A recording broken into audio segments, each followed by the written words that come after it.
ainda tem situações muito lamentáveis. Nós ainda temos 4 milhões de famílias no Brasil que moram em casa de taipas, algumas delas ainda aqui no Itapajé. Nós temos ainda no Brasil 18 milhões de brasileiros que não têm banheiro em casa, melhorias sanitárias domiciliares. Nós disponibilizamos no final do ano passado ainda mais R$ 953 mil para garantir que o Itapajé tenha, para suas famílias mais carentes, a construção de um banheiro, como a gente viu hoje lá no Mulungu. Algumas famílias, são 40 famílias de lá que vão receber banheiros, porque não tem ainda a oportunidade de ter um banheiro, que é o mínimo de asseio que uma família precisa ter na sua casa.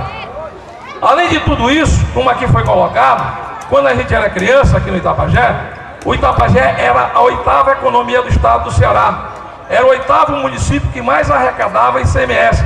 Nós tínhamos 2 grandes indústrias de algodão, descaraçadora de algodão, a Copita aqui na frente, a usina Gomes lá no centro da cidade, que eram responsáveis pelo crescimento econômico, pela valorização da cidade de Itapajé.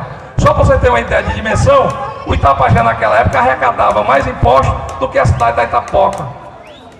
E hoje a gente vê o Itapajé parado.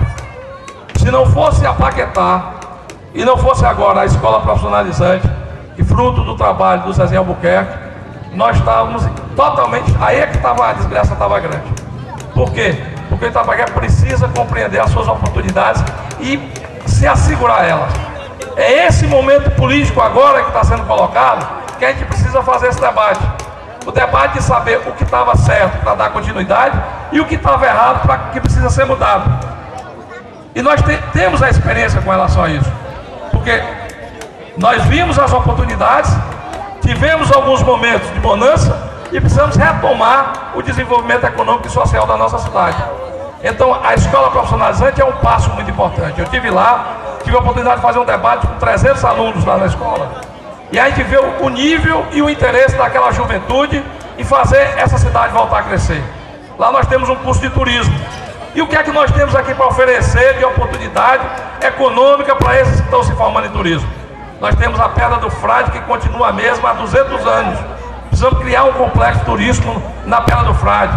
Nós temos uma oportunidade agora ímpar, que é a estrada por cima da serra, que liga o Itapajé a Itapipoca.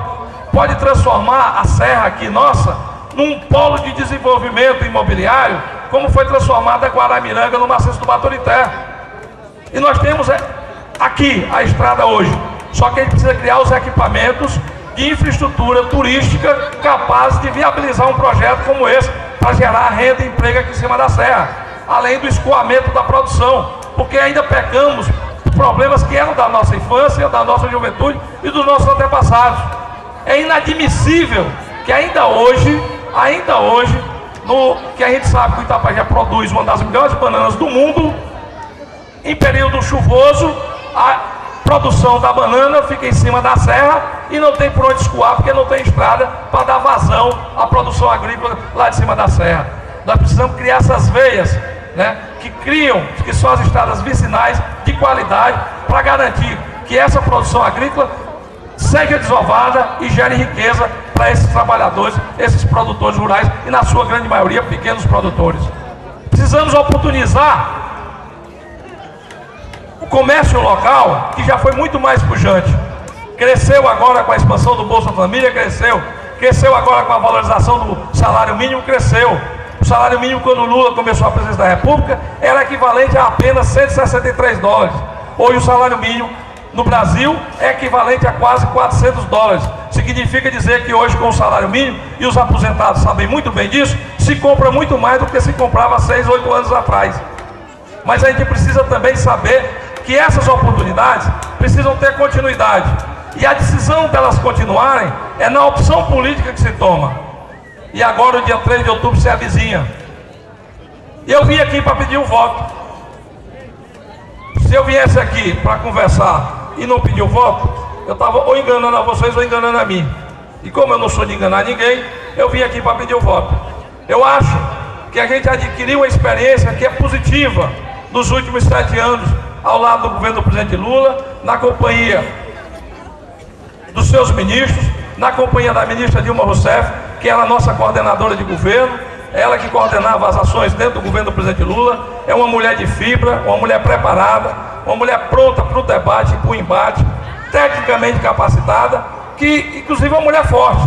Nos momentos de descontração, eu até algumas vezes brinquei com ela: ministra, a senhora parece a Maria Bonita, porque é veemente, é dura, é firme, mas ao mesmo tempo é consistente no que fala, no embate e no enfrentamento. E ela ria, né? E agora ela está muito mais simpática, porque como candidata está uma maravilha ali no cartaz. Então, quer dizer, ela está preparada sim para dar continuidade à política do presidente Lula, que é uma política que já mostrou viável e que é a política que está aprovada por mais de 90% dos brasileiros. A gente precisa dar continuidade a essa política, como a gente precisa também refletir essas ações políticas no nosso dia a dia. E o nosso dia a dia, no caso do Itapajé, é aquilo que está acontecendo para dentro da cidade.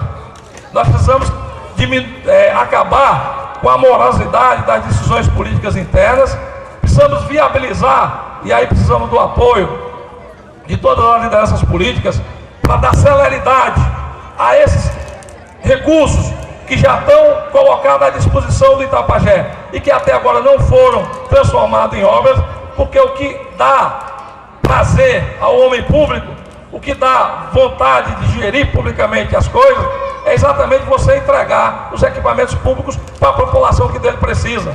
A melhor coisa do mundo é você entregar um ambulatório, um hospital, para quem está doente e precisa disso. A melhor coisa do mundo é você entregar uma via de acesso para quem não tem via de acesso, para quem não tem como se locomover. A melhor coisa do mundo para o homem público é exatamente você oportunizar aquilo que está carente para a população e que vai ser reconhecido pela população como uma benfeitoria. E é exatamente isso que o presidente Lula e a ministra Dilma cobravam da gente. Só que muitas vezes o problema não está em Brasília. Brasília faz o orçamento. Distribuir o orçamento no Brasil é uma loucura, porque o país é do tamanho do continente. Você vai do Acre ao Rio Grande do Sul, são 5.600 municípios. E você oportunizar para cada um, porque cada um tem uma carência. Por mais rico que seja o município, sempre vai ter uma necessidade de alguma prioridade. E a decisão que é tomada para viabilizar o suprimento dessa necessidade é uma decisão política. É uma decisão política. Por isso, a bola agora está com o povo. O povo é que vai dizer: o projeto do presidente Lula é bom? É bom. Precisa continuar? Precisa continuar. E ele continua com quem? Ele continua no projeto com a ministra Dilma, número 13, quem é que está capacitada e comprometida para dar continuidade à política do presidente Lula. Por outro lado, a gente tem que trazer para o nosso dia a dia.